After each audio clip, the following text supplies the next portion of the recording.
مبتلا ہونا، اور تیسرا ضرورت کی عام ضرورت کی چیزوں کو اگر کوئی مانگے تو اسے منع کر دینا شامل تھا۔ تو ہم دوسرے پوائنٹ پر تھے کہ اللہ تعالیٰ نے فرمایا کہ الذین ہم یراؤون، اور وہ جو دکھاوا کرتے ہیں یعنی ریاکاری کرتے ہیں۔ اس کے بارے میں آپ کو بتا ہی دیا تھا کہ ریاکاری کی تعریف کیا ہے اور اس کی کتنی اقسام ہیں، لہٰذا ہمیں بھی غور و تفکر کرتے ہوئے ریاکاری کی ضد یعنی اخلاص کو اختیار کرنا چاہیے۔ اخلاص کا مطلب ہوتا ہے خالص اللہ تبارک و تعالی کے لیے عمل کرنا، جس میں بالکل کسی دنیاوی فائدے کی نیت شامل نہ ہو۔ جیسے ہم نماز پڑھ رہے ہیں تو لوگوں کی تعریف یا مطلب کوئی حتیٰ کہ اگر صحت کے حصول کا ارادہ کیا جی نماز کثرت سے پڑھتے ہیں صحت مل جائے گی معاذ اللہ، تو اس میں بھی گویا کہ اگرچہ ریا نہیں ہے، دکھاوا اس میں نہیں ہے، لیکن پھر بھی ثواب میں کمی ہوگی کیونکہ اخلاص بہرحال یہاں پر نہیں پایا گیا، خالص اللہ کے لیے عمل نہیں کر رہے بلکہ کسی دنیاوی فائدے کا قصد و ارادہ بھی کر لیا گیا ہے۔ تو کوشش یہ ہونی چاہیے کہ اخلاص کے ساتھ ہم کام کریں، یعنی صرف اور صرف اللہ تعالیٰ کی رضا کی خاطر ہو، کسی قسم کا دنیاوی نفع اس نیک عمل سے حاصل کرنا مقصود نہیں ہونا چاہیے۔ اور اس کے لیے علماء کرام نے ارشاد فرمایا کہ 3 مقامات ایسے ہیں کہ جہاں خصوصی طور پر توجہ کرنی ہوگی اور اپنی نیت کی حفاظت کرنی چاہیے اور عمل کی حفاظت کے لیے اقدامات کرنے چاہیے۔ پہلا، عمل شروع کرنے سے پہلے کوئی بھی آپ عمل شروع کرنے پہ لگیں، مثلا نماز پڑھنی ہے،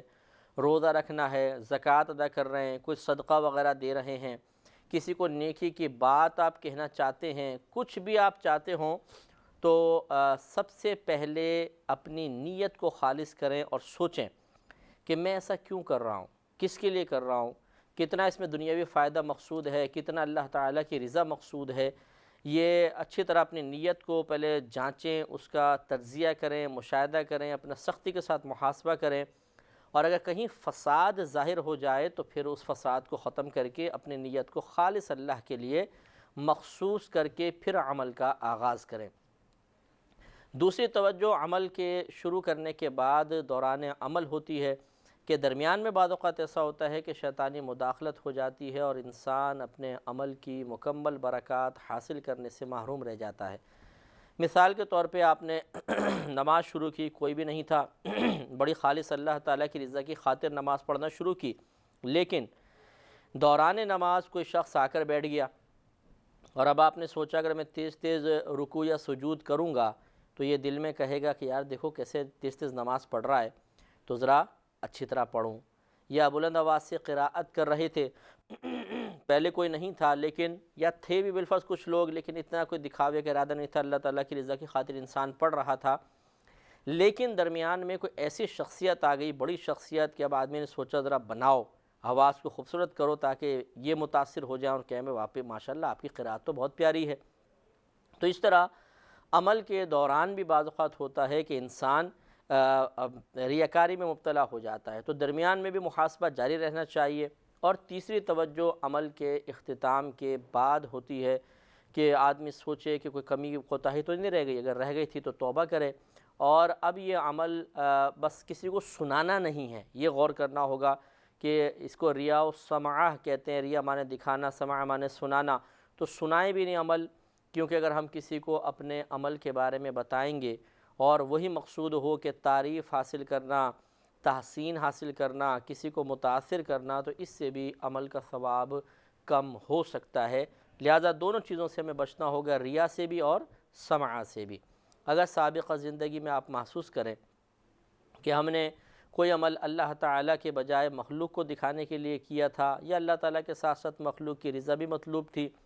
یا اسی طرح کوئی عمل کرنے کے بعد بغیر کسی وجہ کے خواہ لوگوں کو سنایا جی ہم نے 50 حج کیے ہیں، ہم نے 40 عمرے کیے ہوئے ہیں، میں تو فلاں فلاں غریب کی امداد کرتا ہوں وغیرہ وغیرہ، تو اس سے وقتی طور پہ حفظ نفس جو آپ نے حاصل کر لیا تھا، ہو سکتا ہے اس سے ثواب میں کمی آ گئی ہو، تو اللہ تبارک و تعالیٰ کی بارگاہ میں توبہ کر لی جائے تو اس میں کوئی بری بات نہیں ہے۔ کتاب انزلناه الیک مبارک لیدبروا آیاته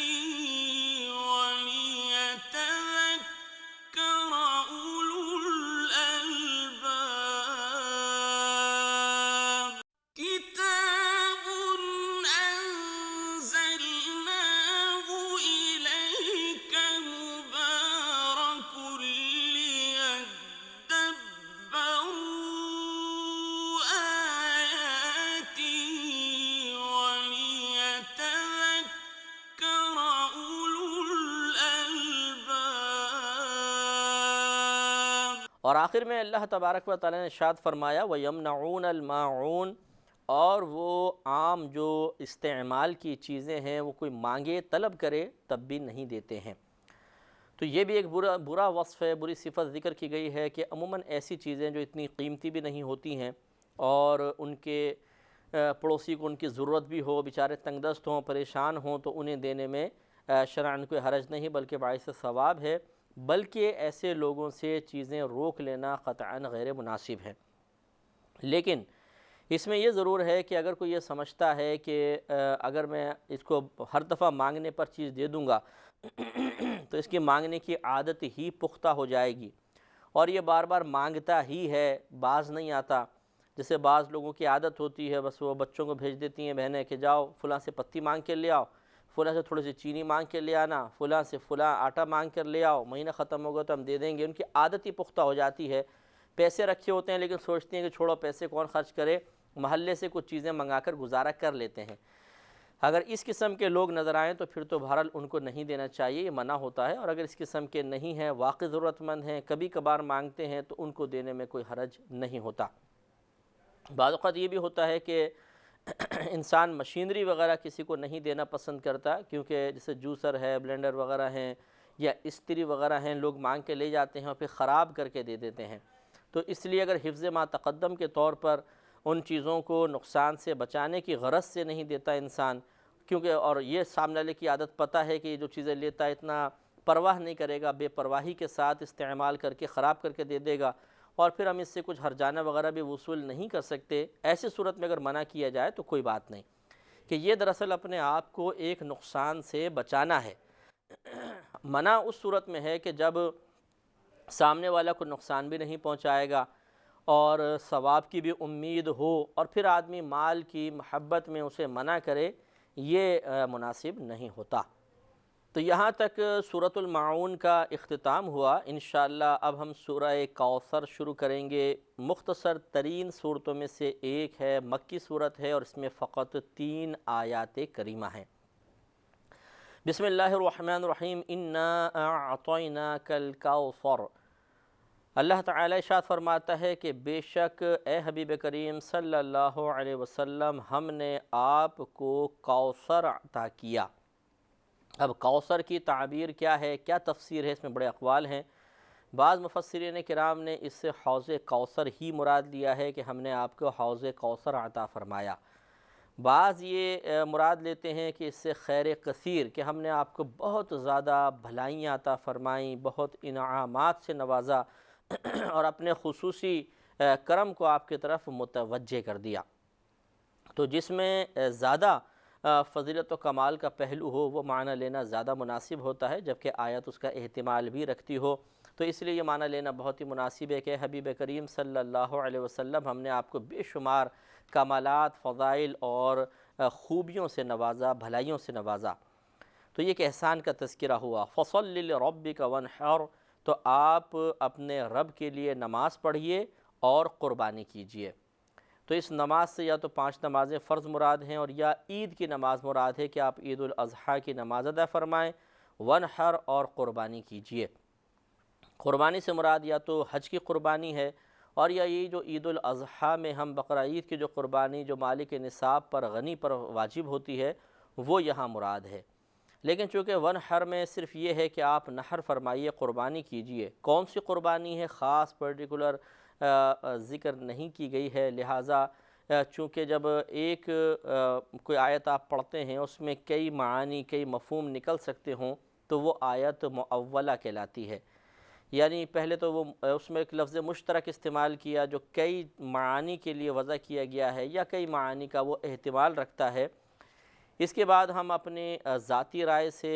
اور وہ بھی مطلب ذاتی رائے قائم کرتے ہیں دلائل کی روشنی میں، ایک ان میں سے معنی یا ایک متوقع مفہوم یہ ہم مراد لے لیتے ہیں۔ اب یہ آیت مراد لینے کے بعد، ایک مفہوم کو مراد لینے کے بعد آیت معولہ کہلاتی ہے، اور آیت معولہ سے فرض ثابت نہیں ہوتا بلکہ اس سے زیادہ واجب ثابت ہو سکتا ہے، لہذا یہاں وجوب ثابت ہوگا کہ اگر ہم عید الاضحیٰ کی قربانی مراد لے لیں تو اس سے مراد ہے کہ آپ عید الاضحیٰ کی قربانی کیجئے، تو اس سے وجوب ثابت ہوگا۔ اس سے جو اگلی آیت ہے، آخری آیت ہے، یہ اس کا شان نزول یہ ہے کہ جب نبی کریم صلی اللہ علیہ وسلم کے صاحبزادے کا بچپن میں وصال ہو گیا، اور پہلے بھی آپ کے صاحبزادے انتقال کر گئے تھے، تو کفار نے کہا کہ بس محمد صلی اللہ علیہ وسلم کی نسل بس بالکل نہیں چلے گی، یہیں تک یہ تھے اور اس کے بعد یہ ختم ہو جائیں گے۔ ابتر کہتے ہیں جو مطلب جس کا سلسلہ آگے نہ چلے، سلسلہ کٹ جائے کسی بھی چیز کا، اس کو ابتر کہا جاتا ہے۔ تو انہوں نے کہا کہ اب بس ان کے بچے چونکہ فوت ہو گئے ہیں، اب ان کا سلسلہ ختم ہو جائے گا، اور جیسے ان کا انتقال ہوگا تم دیکھنا کہ دین اسلام بھی مٹ جائے گا۔ كتاب أنزلناه إليك مبارك ليدبروا آياته وليتذكر أولو الألباب كتاب أنزلناه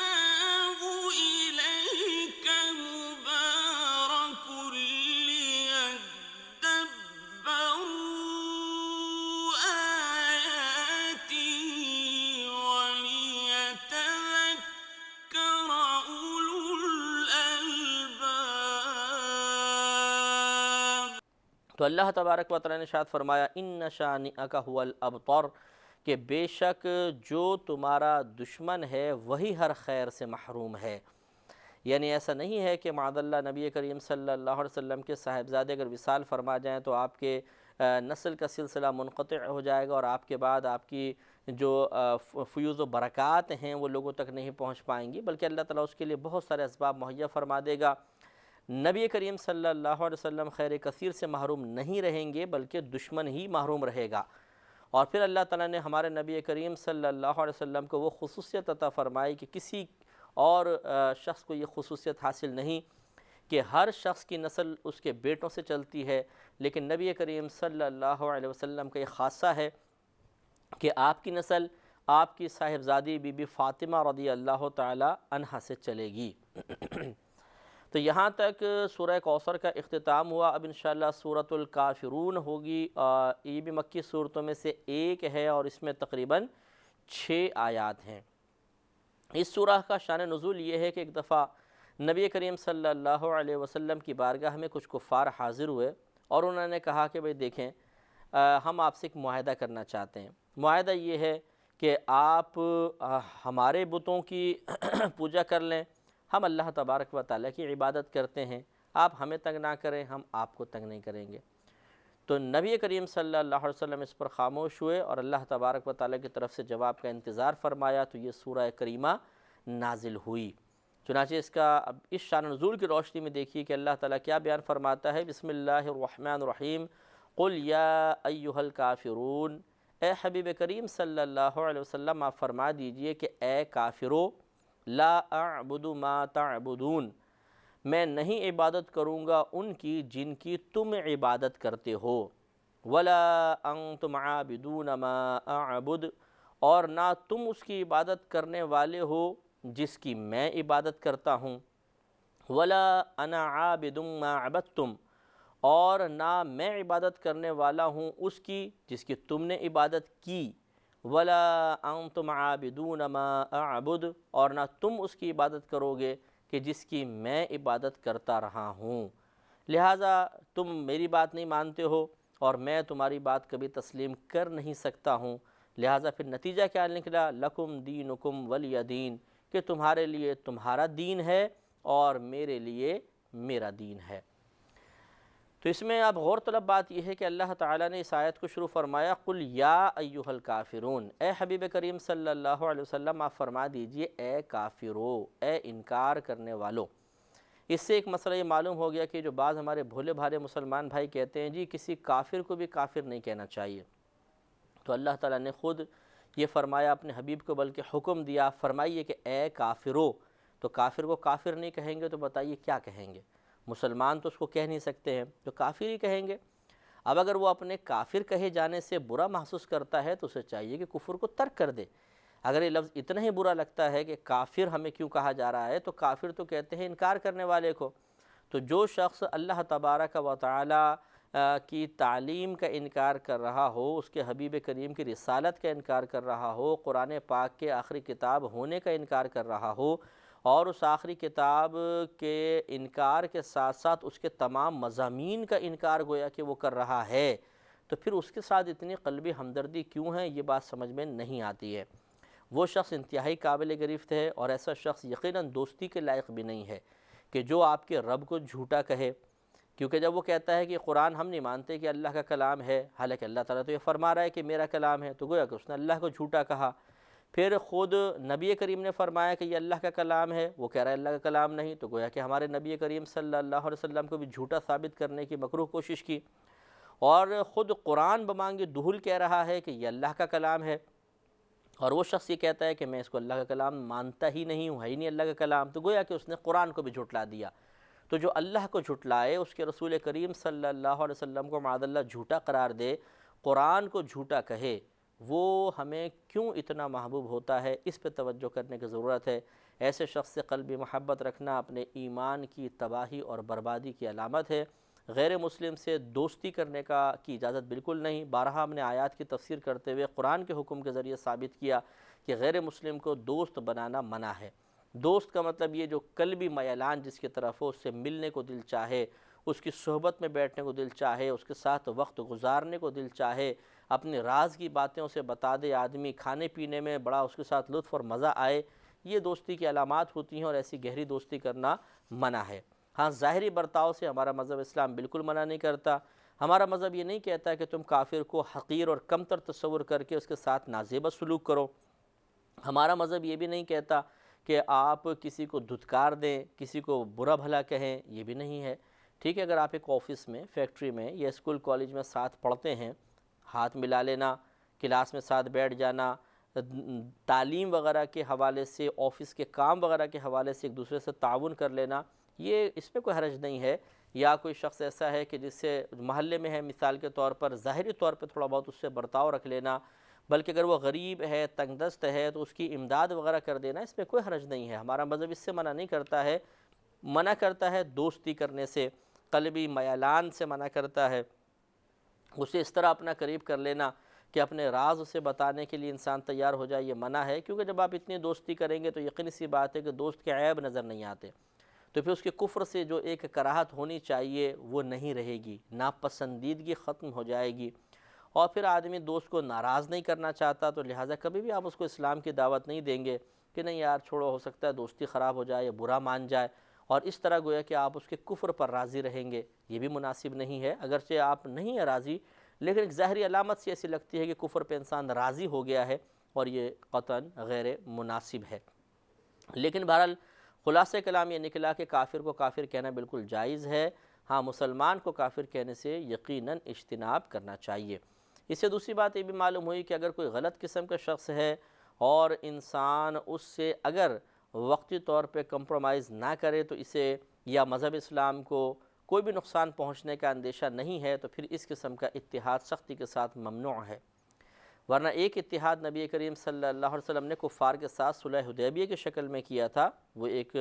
حکمت تھی، لیکن ویسے نبی کریم نے منع فرمایا۔ اس پہ مزید کلام کریں گے اگلے پروگرام میں۔ وآخر دعوانا ان الحمد للہ رب العالمین۔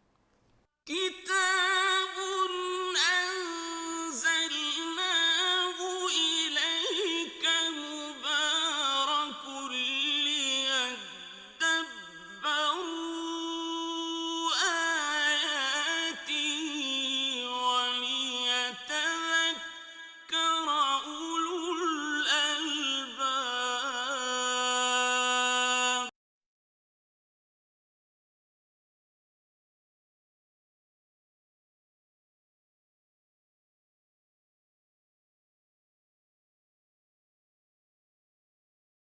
كتاب أنزلناه إليك مبارك ليدبروا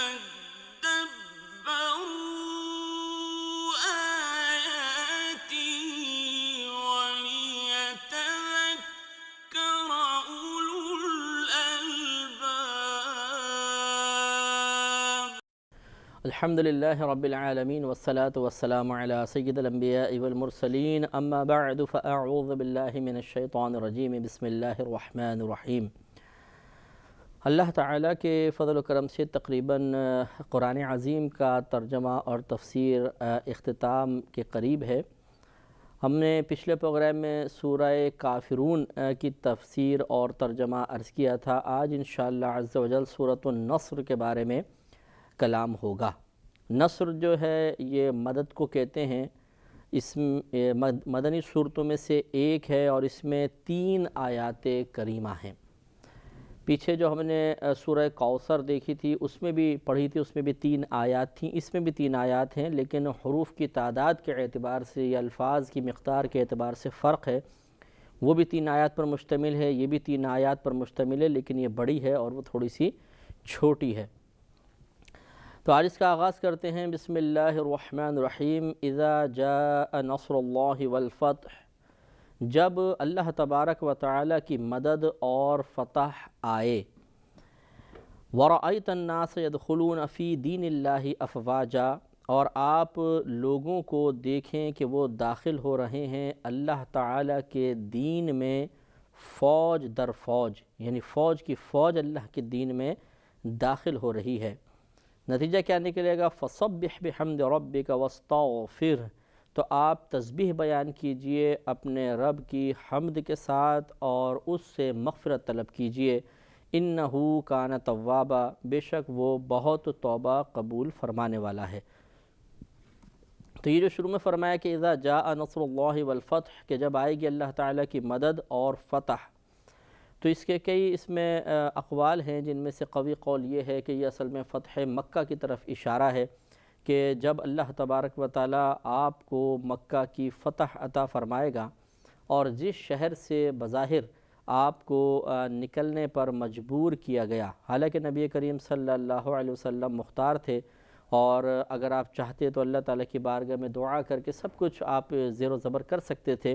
لیکن اللہ تعالیٰ کی رضا پر راضی رہتے ہوئے آپ وہاں سے تشریف لے گئے اور مدینہ منورہ آئے۔ تو جس شہر سے آپ کو نکالا گیا، جس شہر میں آپ پر بہت ہی زیادہ آزمائشیں آئیں، اللہ تعالیٰ کا فیصلہ یہی تھا کہ عنقریب آپ اس میں فاتح کی حیثیت سے داخل ہوں گے۔ لہٰذا ایسے ہی ہوا کہ اگلے سال نبی کریم صلی اللہ علیہ وسلم کو فتح حاصل ہوئی اور آپ فاتح کی حیثیت سے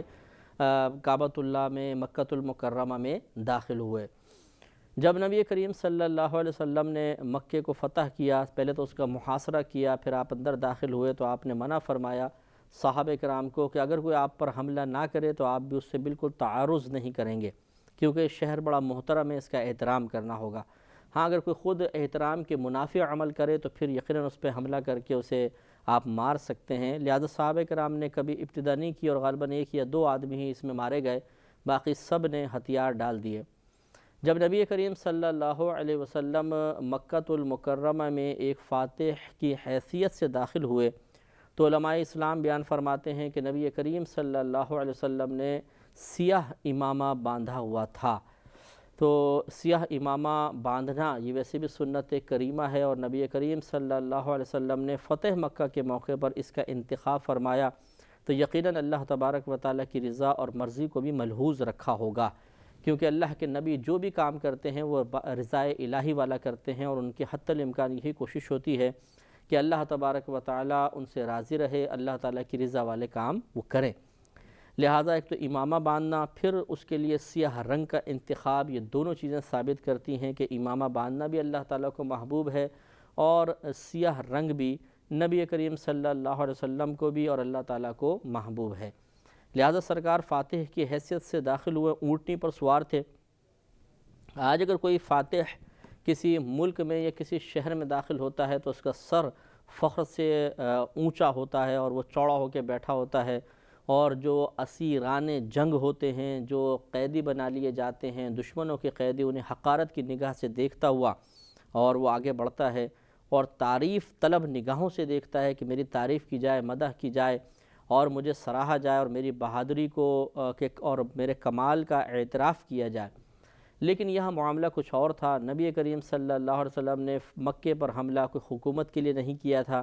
کسی شہر پہ غالب آنے کے لیے نہیں کیا تھا،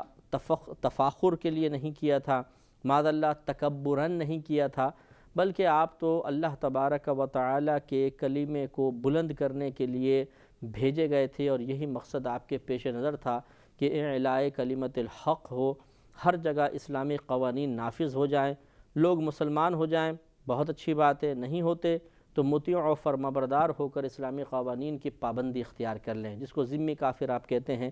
تو چنانچہ جب نبی کریم داخل ہوئے تو کوئی تکبر نہیں تھا، کوئی تصنع، کوئی بناوٹ نہیں، بلکہ روایت میں آتا ہے کہ آپ اونٹنی پر سوار ہو کر سیدھے بیٹھنے کے بجائے اتنے آگے کو جھکے ہوئے تھے کہ آپ کا سر مبارکہ اونٹنی کی گردن کو ٹچ کر رہا تھا۔ اب اندازہ کریں اتنا جھک کر ایک آدمی پھر داخل ہو، کتنی بڑی بات ہے، اور کتنی عاجزی اور انکساری کا عظیم اظہار ہے کہ جس کی مثال آپ تاریخ میں دکھا نہیں سکتے کہ کوئی فاتح اس حیثیت سے، اس طریقے سے، اس انداز سے اپنے مفتوح شہر میں داخل ہوا ہو۔ چنانچہ نبی کریم صلی اللہ علیہ وسلم داخل ہوئے، کعبۃ اللہ کے پاس آئے، اور آپ نے بتوں کو گرانے کا حکم دیا۔ پہلے تو وہاں پہنچے تو دیکھا کہ سارے سراسیمہ کفار کھڑے ہوئے ہیں اور بڑے خوف زدہ ہیں کہ آج پتہ نہیں ہمارے ساتھ کیا معاملہ ہوگا۔ تو آپ چونکہ رحمت للعالمین ہیں اور رہیں گے، تو آپ نے ان کو جب ملاحظہ فرمایا تو آپ کی قلبی رحمت مزید جوش میں آئی، اور آپ نے ان لوگوں سے پوچھا کہ آج تو مجھ سے کس عمل کی توقع کرتے ہو؟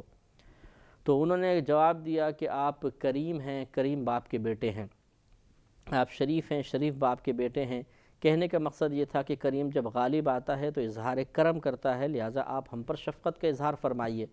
تو رحمت کونین صلی اللہ علیہ وسلم نے ان کفار کو جو 13 سالہ مکی زندگی میں لگاتار آپ کو اذیتیں دیتے رہے تھے، اور اس کے بعد پھر مدنی زندگی میں بھی پریشان کرتے رہے تھے، لیکن آپ نے ایک لمحے میں اور بالکل کسی قسم کی انتقامی کارروائی کیے بغیر، اور جس کو ہم کہتے ہیں کہ دل کی بھڑاس نکالے بغیر، رحمت کونین صلی اللہ علیہ وسلم نے فرمایا لا تثریب علیکم اليوم، کہ آج تم میں سے کسی پر کوئی گرفت نہیں ہے، تم سب گویا کہ آج آزاد ہو۔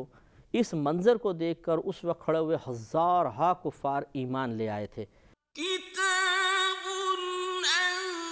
أنزلناه إليك مبارك ليدبروا آياته وليتذكر أولو الألباب كتاب أنزلناه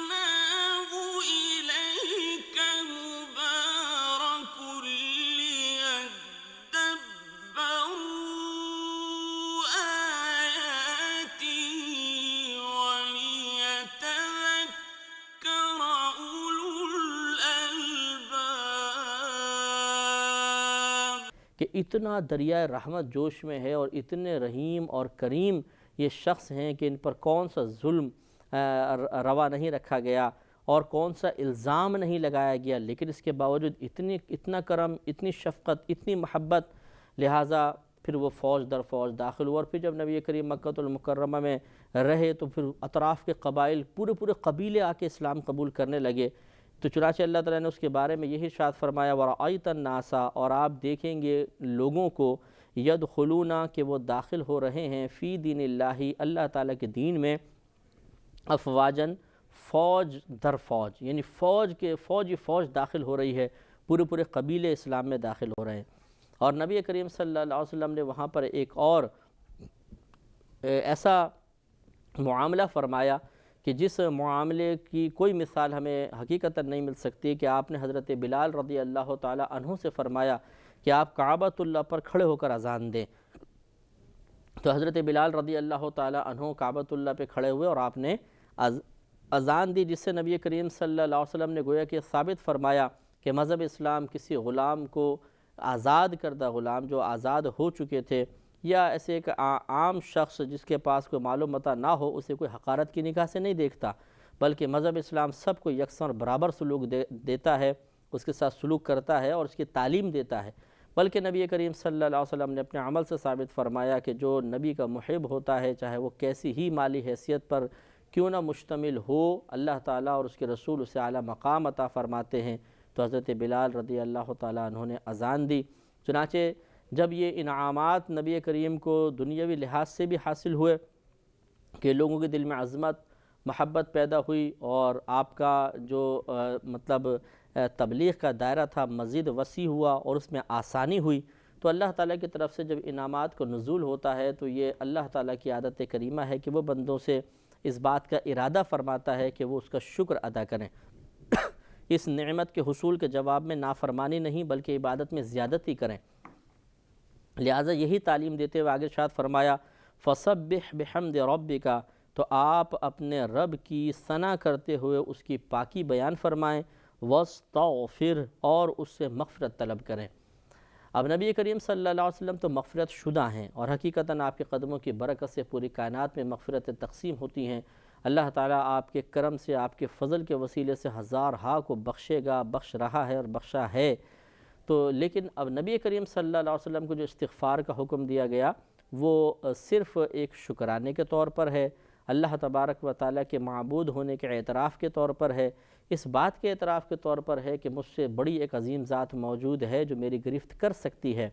اور یا پھر ان خلاف اولا کاموں پر استغفار کا حکم ہے کہ جو نبی کریم صلی اللہ علیہ وسلم نے تعلیم امت کی وجہ سے اچھے کام تھے، مستحب کام تھے، ان کو ترک کر دیا تو خلاف اولا کام کا صدور ہوا۔ مثال کے طور پر جسے مسواک کرنا، یہ نبی کریم کو بڑا محبوب تھا اور سنت ہے، لیکن کئی مقام پہ آپ نے جان بوجھ کر مسواک کو ترک فرمایا تاکہ امت کو پتہ چل جائے کہ یہ ان پہ واجب نہیں ہے، ان کے لیے سنت ہے۔ ابھی جو ترک فضیلت تھی، یقینی سی بات ہے کہ اس سے وقتی طور پہ ایک فضیلت سے محرومی نظر آتی ہے۔ اس جو خلاف اولا کام کا، یہ خلاف سنت ہم کہہ لیں کام کا، یہ ترک سنت، خلاف سنت بھی نہ کہیں، ترک سنت کا جو کام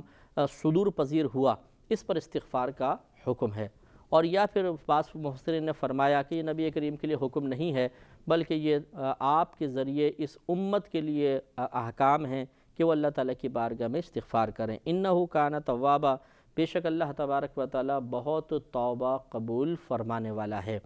كتاب أنزلناه إليك مبارك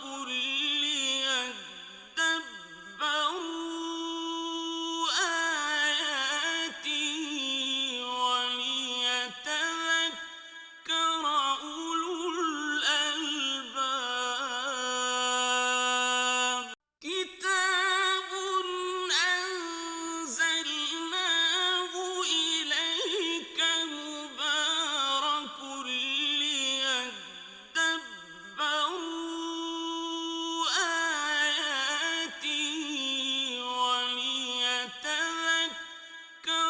أولو الألباب۔ تو اگر کوئی بندہ کتنے ہی مرضی، ہمارے نبی کریم تو خیر معصوم ہیں، کوئی بندہ کتنے ہی گناہ کرے، زمین اور آسمان کو بھر دے، تو انہو کان توابا، بے شک اللہ تبارک و تعالیٰ بہت توبہ قبول فرمانے والا ہے۔ یہ اس کا وعدہ ہے کہ وہ کسی کو بھی ایسا نہیں ہے کہ کوئی اگر توبہ کرے، گناہوں سے رجوع کرنا چاہتا ہو تو اس کو مایوس کر دے، یہ اللہ تعالیٰ کی عادت میں شامل نہیں ہے۔ وہ بہت ہی رحیم و کریم ہے۔ ہمیں بھی چاہیے کہ جب بھی کوئی خطا ہو جائے، گناہ ہو جائے، تو فوراً اللہ تعالیٰ کی طرف رجوع کریں، اس کی رحمت سے کبھی بھی مایوس نہ ہوں اور اللہ تعالیٰ کی آغوش رحمت میں پناہ حاصل کرنے کی کوشش کریں، تو انشاءاللہ ہمارا بیڑا پار ہوگا۔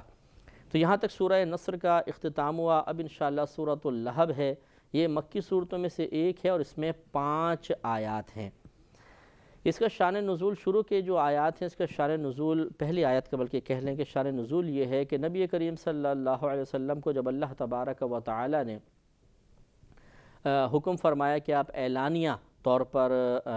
نبوت کا اظہار فرما دیں، نبوت کا اعلان فرمائے، لوگوں کو دین کی طرف بلائیں، تو رحمت کونین صلی اللہ علیہ وسلم، ایک روایت میں ہے کہ کوہ صفا پہ تشریف لے گئے اور آپ نے سب کو بلایا کہ سب ادھر جمع ہو جائیں۔ اب جو کوئی اہم بات عربوں میں کہنی ہوتی تھی تو کوئی ایک شخص بلند جگہ پہ چڑھ جاتا تھا اور سب کو بلاتا تھا، ادھر آؤ ادھر آؤ، میں تمہیں ایک اہم بات بتانے والا ہوں، تو لوگ تجسس میں جلدی جلدی جمع ہو جاتے تھے۔ تو یہ سارے کے سارے جمع ہو گئے کیونکہ نبی کریم صلی اللہ علیہ وسلم کا یہ عمل خلاف توقع تھا۔ آج تک کبھی آپ اس طرح مین پوزیشن پر نہیں آئے تھے، کسی بلند مقام پہ کھڑے ہو کر آپ نے اس طرح سب سے خطاب نہیں کیا تھا، تو تجسس پیدا ہوا کہ بھئی آج یہ کیا کہنا چاہتے ہیں۔ سب جمع ہو گئے۔ مشہور روایت ہے کہ رحمت کونین صلی اللہ علیہ وسلم نے پوچھا کہ یہ بتاؤ، اگر میں کہوں کہ اس پہاڑی کے پیچھے ایک بہت بڑا لشکر جرار کھڑا ہوا ہے جو تم پر حملہ کرنے والا ہے، تو کیا تم میری بات کا یقین کرو گے؟ تو انہوں نے کہا کہ کیوں نہیں کریں گے، آپ صادق ہیں، امین ہیں، آج تک ہم نے کبھی آپ کی زبان سے جھوٹ نکلتے ہوئے نہیں پایا۔ جب نبی کریم صلی اللہ علیہ وسلم نے ان کی زبان سے اپنے سچے ہونے کا اقرار کروا لیا تو ایک حجت قائم ہو گئی کہ میں جھوٹ نہیں کہہ سکتا، تم خود اعتراف کر رہے ہو۔ پھر سرکار نے فرمایا تو پھر تم کہو کہ اللہ تعالیٰ ایک ہے اور ان معبودان باطلہ کی عبادت مت کرو۔ اب جب ابو لہب کو یہ بات پتہ چلی تو یہ بڑا ایک دم غصے میں آ گیا اور اس نے کہا کہ معاذ اللہ محمد، تم نے صرف اس بات کے لیے ہمیں یہاں بلایا تھا، اور اس نے بددعا دی معاذ اللہ کہ تمہارے ہاتھ ٹوٹ جائے۔ جب اس نے یہ بات بولی تو اللہ تبارک و تعالی نے اپنے نبی کریم صلی اللہ علیہ وسلم کی طرف سے اس ابو لہب کو جواب دیا اور یہ پہلی آیت نازل ہوئی۔ ابو لہب کا اصل نام عبد العزیٰ تھا، اور ابو لہب معنی ہوتا ہے شعلے والا، چمکدار کو کہتے ہیں۔ چونکہ بہت ہی خوبصورت تھا اور گورے رنگ کا مالک تھا، حضرت عبد المطلب کا یہ بیٹا تھا اور نبی کریم صلی اللہ علیہ وسلم کا سگا چچا تھا، تو یہ بہت ہی خوبصورت تھا، اس وجہ سے لوگ اس کو کنیت اس کی تھی ابو لہب۔ تو جب اس نے یہ معاذ اللہ بددعائیہ جملہ کہا تو اللہ تبارک و تعالیٰ نے یہ آیت نازل فرمائی کہ تبت یدا ابی لہب و تب، تبت یدا ابی لہب، تباہ ہو جائیں ابو لہب کے دونوں ہاتھ، و تب، اور وہ تباہ ہو ہی گیا۔ یہ آئندہ کی خبر ہے کہ یقیناً یہ تباہ ہو جائے گا۔ ماضی کے صیغے سے اس لیے تعبیر کی کہ قرآن کا اکثر اسلوب یہی ہے کہ جب مستقبل کی کوئی یقینی بات ہوتی ہے تو اللہ تبارک و تعالیٰ اس کو ماضی کے صیغے سے بیان فرماتا ہے، کیونکہ ماضی پاسٹ ٹینس جب لایا جاتا ہے تو اس لیے لایا جاتا ہے یہ خبر دینے کے لیے کہ پہلے کوئی بات ہو چکی ہے، اور جو چیز ہو چکی ہوتی ہے وہ ثابت شدہ ہوتی ہے۔ تو مستقبل کی ایسی بات جو یقیناً ہونی ہے اس کو اس کے قائم مقام لانا کہ جیسے وہ ثابت ہو چکی، اس کے قائم مقام لا کر پھر اس کے لیے ماضی کا صیغہ استعمال کیا جاتا ہے۔ تو گویا کہ فیوچر میں یا مستقبل میں ہونے والی یقینی بات جو ضرور ہوگی، اللہ تبارک و تعالیٰ اسے اکثر ماضی کے صیغوں سے بیان فرماتا ہے۔ لہٰذا یہاں پر بھی بیان فرمایا کہ ابو لہب کے دونوں ہاتھ ٹوٹ جائیں اور وہ ہلاک ہو گیا، یا تباہ ہو جائیں ابو لہب کے دونوں ہاتھ، اور وہ تباہ ہو ہی گیا۔ اور یہ بھی یاد رکھیں کلام عرب میں اکثر ایسا ہی ہوتا ہے کہ وہ جسم کے کچھ حصوں کا ذکر کر کے، کسی عضو کا یا دو حصوں کا ذکر کر کے، دو اجزاء کا ذکر کر کے کل مراد لیتے ہیں۔ تو جیسے گردن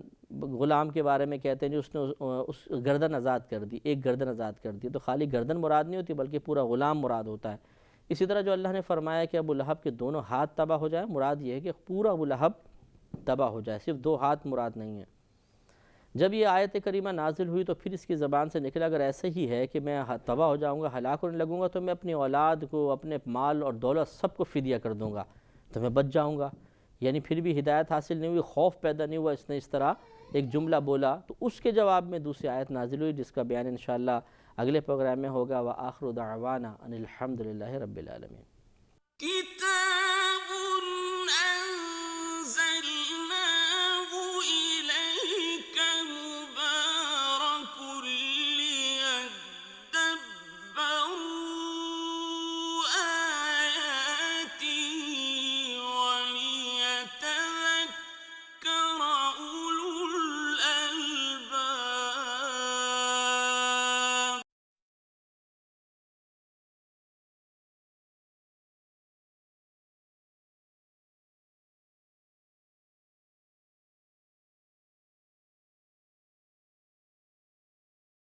كتاب أنزلناه إليك مبارك ليدبروا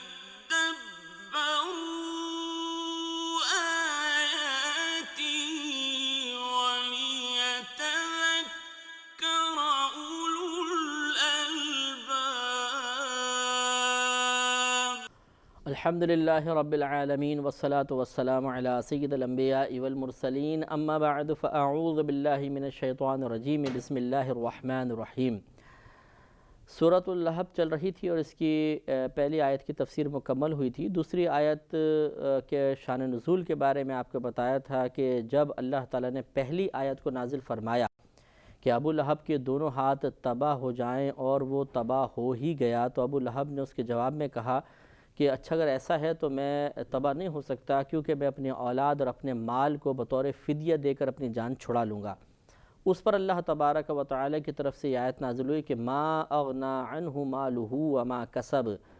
اسے کچھ کام نہ آئے گا اس کا مال اور نہ وہ جو اس نے کمایا۔ تو کمایا سے مراد اولاد مراد لیے مفسرین نے کہ جو اس نے اولاد اس کی ہے یا اس کا مال ہے،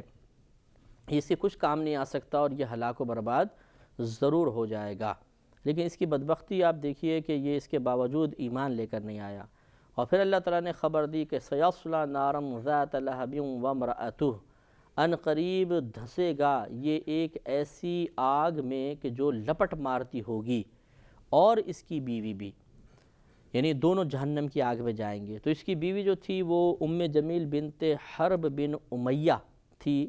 اور یہ سفیان کی ابو سفیان کی بہن تھیں، اور یہ نبی کریم صلی اللہ علیہ وسلم سے بہت بغض رکھتی تھی۔ حالانکہ اچھی مالدار خاتون تھی، لیکن یہ خود جنگل جاتی تھی اور کسی کی مدد لینا اس میں پسند نہیں کرتی تھی، اتنی عداوت میں بڑھ کر تھی، اور جنگل سے کانٹے دار شاخیں اور کانٹے جمع کر کے، ایک بہت بڑا گٹھا جمع کر کے اور اپنے کندھے پہ اٹھا کے بڑی محنت سے مشقت سے گھسیٹ کے لاتی، اور پھر صحابہ کرام اور نبی کریم صلی اللہ علیہ وسلم کے راستے میں بچھا دیا کرتی تھی تاکہ ان کے قدم زخمی ہو جائیں۔ تو یہ عمل کرتی رہی۔ آخر ایک دن یہ ایسے ہی لے کر آ رہی تھی اور بہت بھاری گٹھا تھا، تو یہ تھک گئی تو ایک پتھر پر بیٹھ گئی، بڑے سے پتھر پہ، اور وہ گٹھا سر پہ تھا تو ایک دم وہ پھسلا، اور اس گٹھے کے اندر ایسے ایک آگے ایک رسی تھی، وہ رسی سے گلے میں آ گئی اور وہ گٹھا پیچھے چلا گیا اور اس کا گلا گھٹ گیا، چونکہ ساتھ تو کوئی ہوتا ہی نہیں تھا۔ بغض و عداوت میں اکیلے ہی یہ نکل جایا کرتی تھی، اور اس طرح دم گھٹ کے اس کا انتقال ہو گیا۔ تو چونکہ یہ دشمنی رسول میں مشغول رہا کرتی تھی اور اس یہ بغض و کینہ میں اس کا انتقال ہوا، تو اس کے بارے میں بھی اللہ نے فرمایا کہ سیصلی نارا ذات لہب وامرأتہ، کہ ان قریب داخل ہوگا لپٹ مارتی آگ میں یہ ابو لہب اور اس کی بیوی۔ حمالۃ الحطب، وہ کون بیوی کہ جو لکڑیوں کا گٹھا سر پر اٹھاتی تھی۔ فی جیدہا حبل من مسد، اس کے گلے میں کھجور کی چھال کا ایک رسہ ہے، یعنی یہ خبر دی کہ اس کے گلے میں کھجور کی چھال کا رسہ پھنسے گا اور یہ ہلاک ہوگی، یا جب یہ ہو گئی تو پھر یہ نازل ہوئی کہ اس کے گلے میں کھجور کی چھال کا رسہ ڈل چکا ہے، اور اس طرح یہ ہلاک ہو گئی۔ تو اس سے ایک بہت بڑا سبق یہ حاصل ہوتا ہے کہ دیکھیے کسی کی بھی دشمنی میں مبتلا ہونے سے پہلے انسان کو تھوڑا سا غور کر لینا چاہیے، اور یہ میں خصوصی طور پہ اپنے مسلمان بھائیوں اور بہنوں کی خدمت میں عرض کر رہا ہوں کہ بعض اوقات ہم سامنے والے کی حیثیت کو بھول جاتے ہیں اور یہ غور و تفکر نہیں کرتے کہ اس کا اللہ تعالیٰ کی بارگاہ میں کیا مقام و مرتبہ ہو سکتا ہے۔ ہم ہر ایک کو حقارت کی نگاہ سے دیکھتے ہیں، ہمیں بس اپنے جب ذاتی مفادات حاصل ہوتے نہیں ملتے تو ہم کسی کے بھی خلاف عمل کرنا شروع کر دیتے ہیں، اور اس سے بھی گریز نہیں کرتے کہ کسی کی عزت زوال پذیر ہو جائے گی، کسی کو مالی نقصان ہو جائے گا، کوئی اور مطلب یہ کہ شدید ذہنی اور قلبی روحانی اذیت میں مبتلا ہو جائے گا، بس اپنا انتقام پورا کرنا، اس کے خلاف کارروائی کرنی ہے اور سیاسی اکھاڑا قائم کرنا ہے۔ نتیجہ نکلتا ہے کہ بعض اوقات اس سامنے والا شخص جس کے بارے میں ہم بدگمانی کر رہے تھے اور سوچ رہے تھے کہ اس کا کوئی مقام و مرتبہ نہیں ہوگا، یا نگاہ حقارت سے دیکھ رہے تھے، وہ اللہ کی بارگاہ میں بڑا مقبول اور محبوب ہوتا ہے۔ اس وقت پھر اللہ تبارک و تعالی اس اپنے محبوب بندے کا دفاع فرماتے ہوئے اسے تو اس شخص کی چالوں سے، شیطانیوں سے محفوظ رکھتا ہے، اور خود اس شیطانیت اختیار کرنے والے پر اللہ تعالیٰ عتاب نازل فرماتا ہے۔ چنانچہ نتیجہ نکلتا ہے کہ زوال عزت کا شکار وہ شخص نہیں ہوتا جو اللہ کا محبوب ہے، بلکہ شیطانی کرنے والا ہو جاتا ہے۔ نعمتوں کی کمی میں وہ مبتلا نہیں ہوتا جس کے خلاف اس نے کارروائی کی، بلکہ خود نعمتوں کی کمی میں مبتلا ہو جاتا ہے اور اس طرح ہلاک اور برباد ہوتا ہے۔ اس لیے حقیقت یہی ہے کہ اللہ تبارک و تعالی اگر کسی کو اپنا محبوب بنائے تو ضروری نہیں ہے کہ وہ شخص باشرع بھی ہو اور مطلب نمازی ہو، پرہیزگار ہو۔ بعض اوقات اللہ تعالیٰ کو کسی کا کوئی عمل پسند آ جاتا ہے اور اللہ تعالیٰ اسے اپنے قریب کر لیتا ہے۔ یہ الگ بات ہے کہ پھر اس پہ کرم نوازیاں ہوتی ہیں، وہ باعمل باشرع بھی ہو جاتا ہے، لیکن اس وقت جو شخص ہمیں سامنے نظر آ رہا ہے اپنی موجودہ حالت میں، وہ اللہ کی بارگاہ میں کتنا مقبول ہے، اللہ تعالیٰ اسے کتنا پسند فرماتا ہے، ہمیں کیا معلوم۔ پھر یہ بھی یاد رکھیے کہ چلیں ایک شخص مقبول نہیں ہے، لیکن اللہ تبارک و تعالیٰ کی ایک تقدیر ہے، اس نے لوح محفوظ پہ سب کے لیے کچھ مخصوص چیزیں لکھ دی ہیں کہ اس کے ساتھ یہ معاملہ ہوگا، اس کے ساتھ یہ معاملہ ہونا ہے، اس کے ساتھ یہ معاملہ ہونا ہے۔ مثال کے طور پر ایک شخص سے اس کے لیے اللہ نے لکھا ہے کہ اس کو 10 سال تک عزت ملے گی، یہ باعزت رہے گا، لوگوں کے دلوں پہ راج کرے گا مثلا، اور اس کو اگر کوئی کاروباری ہے تو اس کا کاروبار یہ 4 سال تک مثلا ترقی کرتا رہے گا۔ اب ہوتا یہ ہے بعض اوقات کہ دشمنی کرنے والا اس شخص کے خلاف عمل کرتے ہوئے چاہتا یہ ہے کہ یہ فوری طور پر زوال عزت اور زوال مال کا شکار ہو جائے۔ اب اس شخص کے لیے تو فیصلہ تھا کہ 10 سال تک یہ باعزت رہے گا، یہ فیصلہ یہ چاہتا ہے کہ 1 سال میں ذلیل و خوار ہو جائے، تو یہ کیسے ہو سکتا ہے کہ اس کی تدابیر اللہ تبارک و تعالیٰ کی تقسیم کو بدل دے، اللہ تبارک و تعالیٰ کے فیصلے کو اور ارادے کو بدل دے؟ نتیجہ نکلتا ہے کہ اللہ کا فیصلہ ارادہ تو نہیں بدلتا، لیکن یہ شخص جو اللہ کے فیصلے کے خلاف کام کرنے کی کوشش کر رہا ہے، اللہ تعالیٰ اس پر عتاب نازل فرما دیتا ہے اور خود برباد ہو جاتا ہے۔ اسی طرح جو صاحب مال ہیں، جادو ٹونے کروا رہے ہیں، لاکھ کروائیں جادو ٹونے، لاکھ کچھ بھی کرتے رہیں، اگر اللہ تعالیٰ نے ارادہ یہی فرمایا ہے کہ اس کو اتنے عرصے تک اس کے پاس مال رہے گا اور وہ زوال پذیر نہیں ہوگا، تو کون زوال پذیر کر سکتا ہے؟ نتیجہ نکلتا ہے کہ پھر اس شخص کی یہ کوشش اس کے مال کے زوال کے لیے نہیں ہوئی، بلکہ اللہ تعالیٰ کے ارادے کی تبدیلی کے لیے ہو گئی، اور اللہ کا ارادہ تو نہیں بدلتا، لہذا خود یہ ہلاک ہو جاتا ہے۔ كتاب أنزلناه إليك مبارك ليدبروا آياته وليتذكر أولو الألباب كتاب أنزلناه إليك مبارك ليدبروا آياته وليتذكر أولو الألباب۔ اس لیے ہمارا مشورہ یہی ہے کہ کسی کے خلاف انتقامی کارروائی نہ ہی کریں تو بہتر ہے۔ ہو سکتا ہے وہ اللہ کی بارگاہ میں مقبول ہو تو ہماری طرف ہلاکت متوجہ ہوگی، اور ہو سکتا ہے کہ جس چیز کے زوال کی ہم تمنا کر رہے ہیں اللہ تعالیٰ کا ارادہ اس کی بقا کا ہو، تو پھر بھی تباہی ہماری طرف ہی متوجہ ہوگی، تو کیا فائدہ؟ اور بالفرض اللہ کا فیصلہ بھی یہی تھا کہ یہ اس وقت اس کی عزت کا زوال ہوگا، آپ نے بھی اسی وقت کارروائی کی اور آپ کی کوشش اللہ تعالیٰ کی تقدیر کے موافق ہو گئی اور وہ زوال عزت کا شکار ہو گیا۔ ہم تو اسے اپنا کمال سمجھتے ہیں، دیکھا ہم نے اس کو ذلیل کر دیا، ہم نے نہیں کیا، وہ تو اللہ تعالیٰ کی طرف سے ایک فیصلہ تھا، اگر اللہ تعالیٰ نہ چاہتا تو کون ہے جو اللہ تعالیٰ کے فیصلے کو بدل دے؟ زوال پذیر ہو گیا، لیکن چونکہ ہماری کوشش سے ہوا، اب اس کی جتنی دل آزاری ہوگی، جتنا وہ ذہنی اذیت میں مبتلا ہوگا، اس سب کا وبال ہمارے اوپر۔ غرض یہ کہ انتقامی کارروائی، کسی کے خلاف سیاست کا معاملہ کرنا، کسی کو کے خلاف شیطانیت کا مظاہرہ کرنے سے کوئی فائدہ نہیں ہے، نقصان اپنا ہی ہوتا ہے، جیسے کہ ابو لہب کا ہوا کہ اس کو اصلاح نہ مل سکی، ہدایت نہ مل سکی، اور یہ بڑی تشویش کی بات ہے کہ ایک شخص خراب کام کرے اور موت تک اسے توفیق الہی حاصل نہ ہو کہ وہ توبہ کرے۔ اور ایسے ہم نے دیکھا ہے کہ بہت سے شیطان ہیں، شیطان نما انسان ہیں کہ جو مطلب مسلسل ایسی ہی کوششیں کرتے رہتے ہیں کہ کبھی کسی کی عزت پہ ہاتھ ڈالتے ہیں، کبھی کسی کے مال کو زوال پذیر کرنے کی کوشش کرتے ہیں، کبھی کسی کو عہدے اور منصب انہیں پسند نہیں آتا، کبھی کسی کی شہرت سے جلتے ہیں، اور ساری زندگی کوشش کرتے رہتے ہیں۔ انہیں سمجھانا بیکار ہے، کتنا مرضی آپ سمجھائیے، وہ معاذ اللہ اللہ تعالیٰ کی تقسیم کے مقابلے میں آنے میں جرأت مند رہتے ہیں، جیسے کہ ابو لہب رہا۔ اگرچہ اس میں فرق ہے کہ یہ کافر تھا، لیکن ہمارے مسلمان بھائی بھی یہ کوشش کرتے رہتے ہیں، یہ مسلمان ہوتے ہیں، لیکن یہ کوشش تقریباً ایک جیسی ہی ہے کہ اللہ تبارک و تعالیٰ سے ڈرے بغیر انسان غلط کام اختیار کرتا چلا جائے، اس کا نتیجہ کبھی اچھا نہیں نکلا ہے، برا ہی نکلتا ہے۔ لہذا ہمیں انتقام، کسی کے خلاف کارروائیاں اس طرح نہیں کرنی چاہیے، اور ہو سکتا ہے کہ ہم اس میں مشغول رہیں اور توبہ کی توفیق بھی نہ ملے، اور اسی طرح انسان کا انتقال ہو جائے۔ اور اس کی بیوی کا معاملہ دیکھیں کہ مالدار تھی، سب کچھ تھا، نعمتیں تھیں، اسے چاہیے تھا کہ اللہ تعالیٰ کا شکرانہ ادا کرتی اور نبی کی مخالفت کی طرف نہ آتی، لیکن ہلاک ہو گئی۔ اس نے کبھی سوچا بھی نہیں ہوگا کہ یہ گٹھا ہی میری موت کا سبب بن جائے گا۔ تو اس لیے ہم یہ اکثر سمجھاتے ہیں کہ دیکھیے آپ کسی کے خلاف اگر وہ کارروائی کر رہے ہیں اور آپ اپنے بارے میں غور کرتے ہیں کہ میں نے اپنا دفاع مکمل کر لیا، کوئی بھی ایسا نہیں ہو سکتا، کوئی ویک پوائنٹ ایسا نہیں چھوڑا ہے کہ میں پھنس جاؤں، لیکن اللہ تعالیٰ کی خفیہ تدبیر کام کر رہی ہوتی ہے۔ ہم کسی کے لیے گڑھا کھودتے ہیں، وہ تو نہیں گرتا، ہم خود جا کے اس میں گر جاتے ہیں، اور ہمارے وہم و گمان میں بھی نہیں ہوتا کہ ہمارے ساتھ ایسا ہوگا، لیکن ہو جاتا ہے۔ تو اس عورت کا معاملہ بھی دیکھیں، اس کے وہم و گمان میں بھی نہیں ہوگا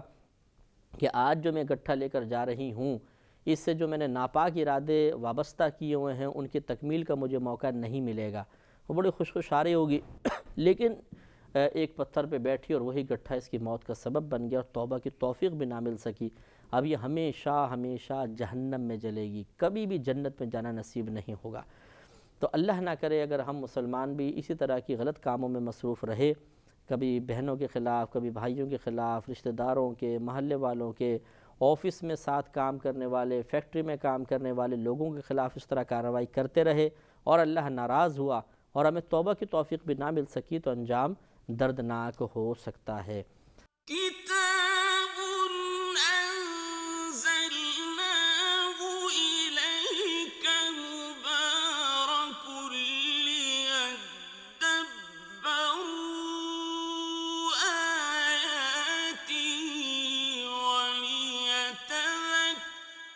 أولو الألباب كتاب أنزلناه إليك مبارك ليدبروا آياته وليتذكر أولو الألباب۔ یہاں تک سورہ لہب کا اختتام ہوا۔ الحمدللہ اب سورۃ الاخلاص ہے، بہت ہی توحید باری تعالیٰ پر بہت ہی بہترین سورہ مبارکہ ہے۔ 4 آیات ہیں، مکی صورتوں میں سے ایک ہے، اور اس کا شان نزول یہ ہے کہ نبی کریم صلی اللہ علیہ وسلم سے پے در پہ کفار نے اللہ تبارک و تعالیٰ کی ذات کے بارے میں سوال کیا کہ وہ بتائیے کیسا ہے، سونے کا بنا ہوا ہے، لوہے کا بنا ہوا ہے، پیتل کا بنا ہوا ہے، اس کا نسب کیا ہے، کس نے اس کو بنایا تھا، وہ کہاں سے آیا ہے، کب تک رہے گا، کیا کیا کھاتا ہے، کیا پیتا ہے، کس طرح کا ہے، اس کی اولاد کتنی ہے، اس کے ماں باپ کون ہیں، وغیرہ وغیرہ۔ جب یہ کویسچنز ہوئے، نبی کریم صلی اللہ علیہ وسلم نے خاموشی اختیار فرمائی۔ اللہ تبارک و تعالیٰ نے سورہ اخلاص کو نازل فرما کر ان کے جوابات دے دیے، اور اس میں یہ سمجھا دیا گیا کہ اللہ تعالیٰ کی ذات پر غور مت کرو، اللہ کی صفات پر غور کرو، کیونکہ اللہ تعالیٰ کی ذات کا ادراک یہ ہمارے لیے ناممکن ہے۔ لہذا ذات کے بارے میں کوئی اللہ تعالیٰ نے کلام نہیں فرمایا، صفات کا تذکرہ کر کے اور ثابت فرمایا کہ اللہ تبارک و تعالیٰ کی صفات کیسی ہیں، اور اس صفات سے آپ ذات کا اندازہ کر لیجئے۔ بسم اللہ الرحمن الرحیم، قل هو اللہ احد۔ اے حبیب کریم صلی اللہ علیہ وسلم آپ فرما دیجئے کہ اللہ تعالیٰ ایک ہے۔ اللہ الصمد، وہ بے نیاز ہے، یعنی وہ بے نیاز مطلب کسی کی پرواہ نہیں کرتا، کسی کا محتاج نہیں ہے۔ لم یلد، نہ اس کے کوئی اولاد ہے، ولم یولد، اور نہ وہ کسی سے پیدا کیا گیا ہے یا پیدا ہوا ہے۔ ولم یکن لہ کفوا احد، اور اس کے نہیں ہے اس کے لیے کفوا احد، کوئی ایک کفو۔ کفو کہتے ہیں ہم پلہ کو، ہم نظیر کو، برابر کو۔ تو اللہ تعالیٰ کے برابر کوئی بھی نہیں ہے، یعنی جتنے بھی معبودان باطلہ ہیں جن کے بارے میں کوئی بھی مذہب والا معبود ہونے کا دعویٰ کرتا ہے کہ ہم اس کی عبادت کرتے ہیں، یہ معبود ہے، وہ اللہ تعالیٰ کے مقابلے میں نہیں ہو سکتا، کیونکہ اللہ تبارک و تعالیٰ نہ کھاتا ہے، نہ اس کو پینے کی حاجت ہے، نہ سوتا ہے، اس کو اونگ تک بھی نہیں آتی، وہ تھکتا نہیں ہے، وہ کسی سے غافل نہیں ہوتا، اسے کسی نے نہیں بنایا، اس نے پوری کائنات کو بنایا ہے، وہ ہمیشہ سے ہے، ہمیشہ رہے گا، کبھی بیمار نہیں ہوتا، کبھی زوال پذیر نہیں ہوگا، کبھی اس میں تغیر و تبدل پیدا نہیں ہوتا، پوری کائنات میں جیسا چاہے جب چاہے تصرف کر سکتا ہے،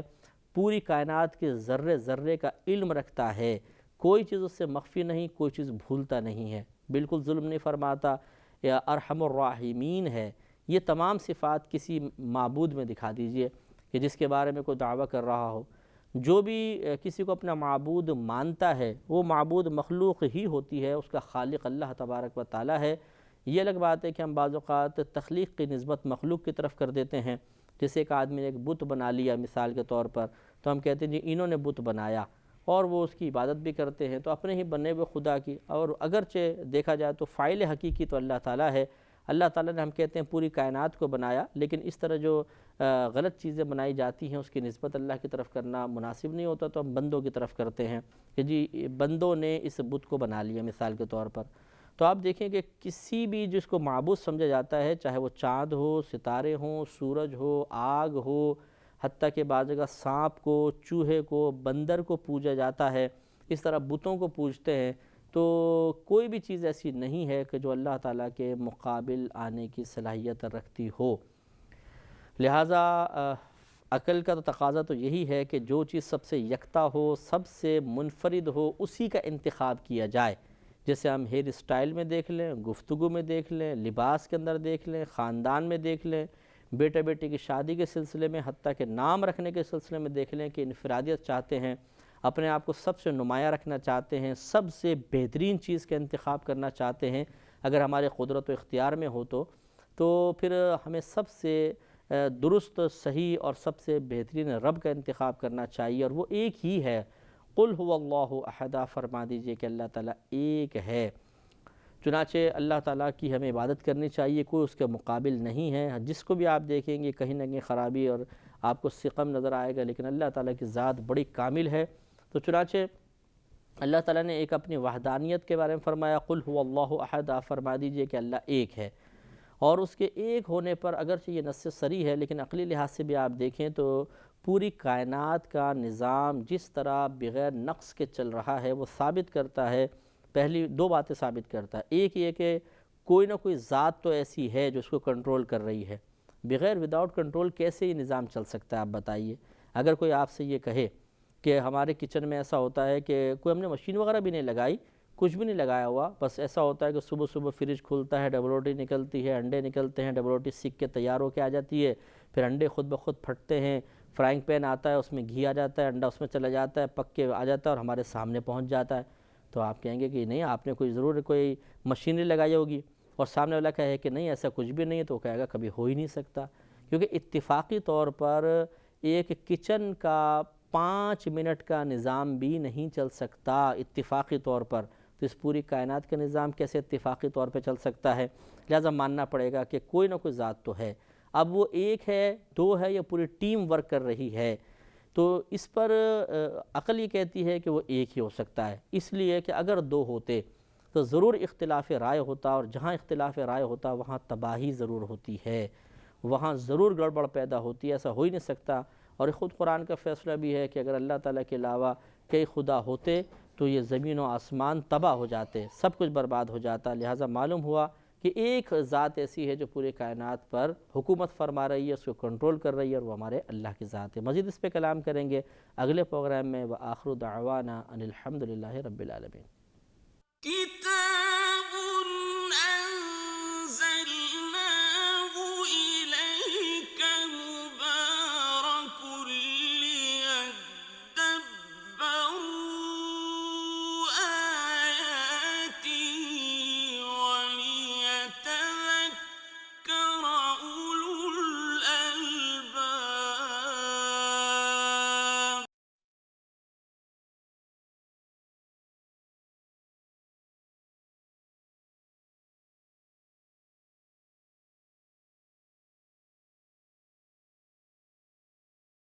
كتاب أنزلناه إليك مبارك ليدبروا آياته وليتذكر أولو الألباب۔